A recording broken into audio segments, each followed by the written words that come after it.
New studies have found that homelessness among college students continues to be a big problem, and it might actually be a larger problem than previously believed.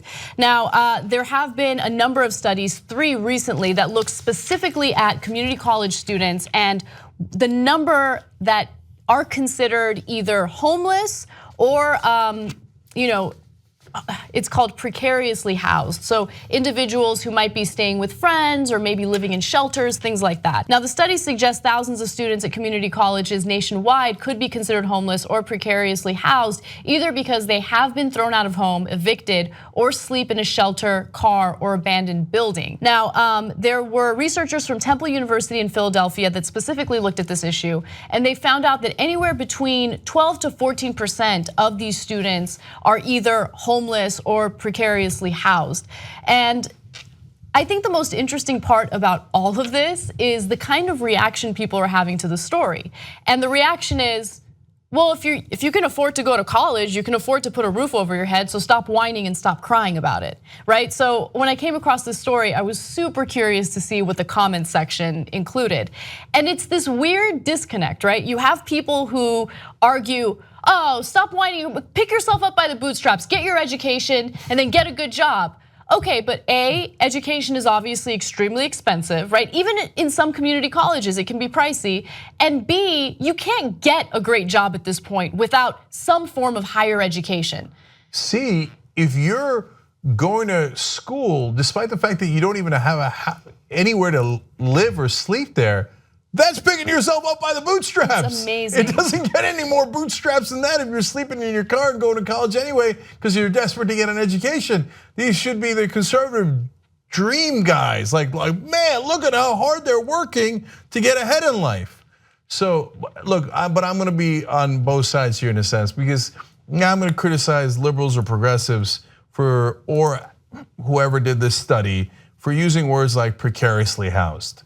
Now, you're gonna say, Cenk, what are you doing? But look, when a lot of people hear someone is precariously housed, they turn off. They're like, that doesn't mean anything. So I would have stuck with homeless or not homeless because I don't even know what precariously housed means. So my dad, when he was going to college, lived in his uncle's tiny apartment because he didn't have any money at all.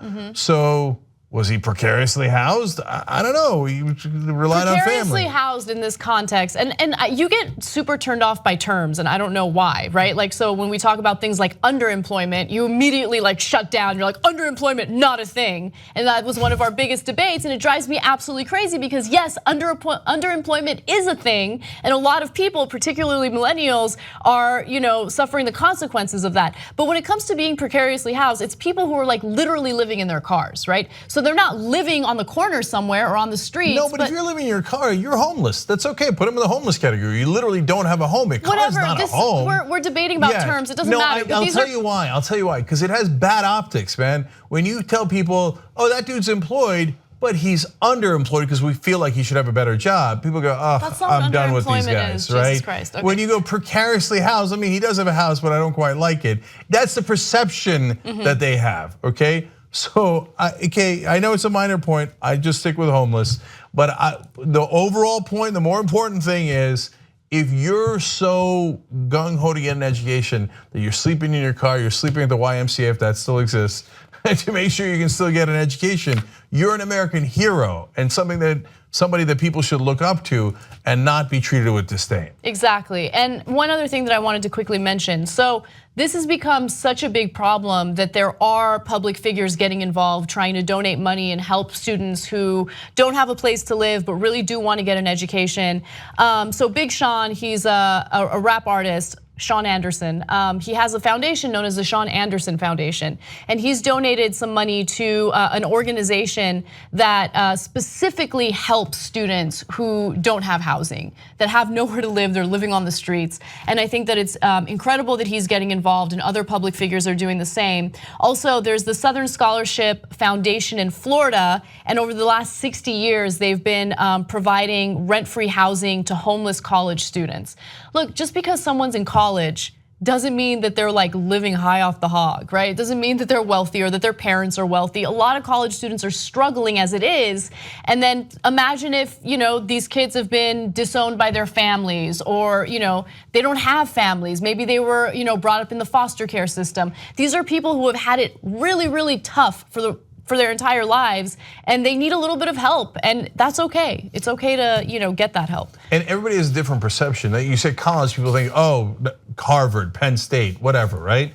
No, this study that says 13 to 14% was done of 70 community colleges, and so there's a lot of different kinds of colleges. And again, if you're going to community college to better yourself, that's such a great sign of a person who's working hard and more likely to succeed, and someone we should back with all of our fervor, right? And not someone we should look down on. Young Turks now has over 6 billion lifetime views. You know who did that? You did that. We're now larger than CNN, ABC, you name a news network online, we're larger than them.